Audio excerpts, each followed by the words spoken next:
What type of harassment did you experience? Non-consensual pornography. What was your first reaction? I, it's hard to explain. I felt almost paralyzed. Like immediately, Mm-hmm. I felt helpless. I didn't know where to go, who to turn to, how to think. I just froze. But at the same time, I was panicking. So it was a very, very complex set of emotions. It's Mm-hmm. um, not very clear cut. It was really, I've never felt anything like that before. Um, and I haven't since either. What was your first response? So, and more of the active effort. So, instead of reacting, how did you first respond to it? What did you I, do? I called my therapist because she and I had been, she had been helping me get out of the relationship, and she'd been helping me see that it's an emotionally abusive relationship, and teaching me how to empower myself so that I was less codependent and less afraid of rejection Mm-hmm. and more able to, be my own person. And so I called her and I was like, I don't know what to do. I don't know what to do. And then I just went into crisis management mode. He created an auction, tried to sell a CD on eBay. So I contacted eBay. I figured out how to report this, who I should get in contact with to get it down. And then I found out that he had gotten information from my email accounts. And so I contacted Yahoo and reported. I went into, um, let's stop this. And I became very, very focused on how can I stop this? What is going to put an end to this? Make it go away. Following crisis mode, Mm-hmm. what did you discover with the process of getting the photos down and getting them offline? eBay was great to work with. They were really wonderful. Facebook was tough to work with. He posted links on the 5 Facebook pages that my college runs, and I contacted administrators at the college, and they took the links and blocked him immediately. So they were great, and that was a huge risk. They were great to work with. Um, but for me, I was just very, very lucky. He did post images on a porn website. A friend of mine who's IT savvy did some research into the site, and he said, "Oh, send an email to this guy and this guy and this guy."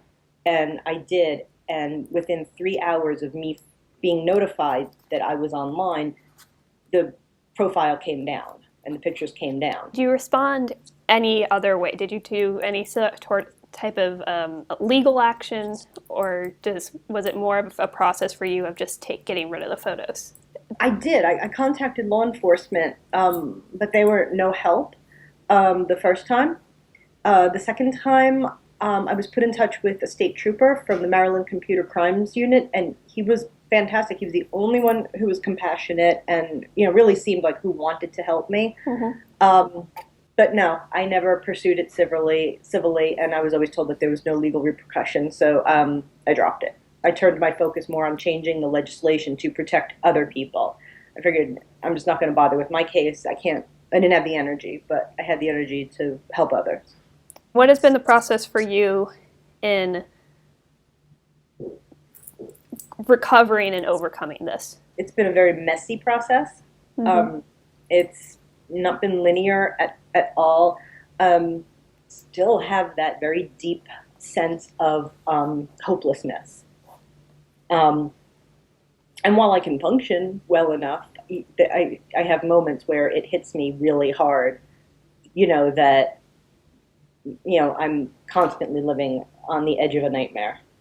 And at any time, it could start again. Is there anything you would like to add for what a victim can do going through this process? Yeah, I think that for any victim who's going through this, or who has gone through this, the most important thing, for me anyway, is to know that there are resources and to not be afraid to reach out to them. I think that it's so important for victims to, and I would say the majority of victims that I've worked with, almost all of them, initially blame themselves. I mean, certainly I beat myself up mercilessly when this first happened to me. I didn't say, oh, he's a dick. No, I completely like blamed myself and beat myself up. So we go through this horrible internalization period after this happens. And, I would want victims to know that that's okay and go through it, but come out of it. Don't stay there. You have to feel those things. You have to work through these emotions. But that's, what I would say is just to reach out to people. Don't be afraid to talk to us, especially someone who's been there. And, seek guidance, seek therapy. Has there been a change from leaving crisis to today?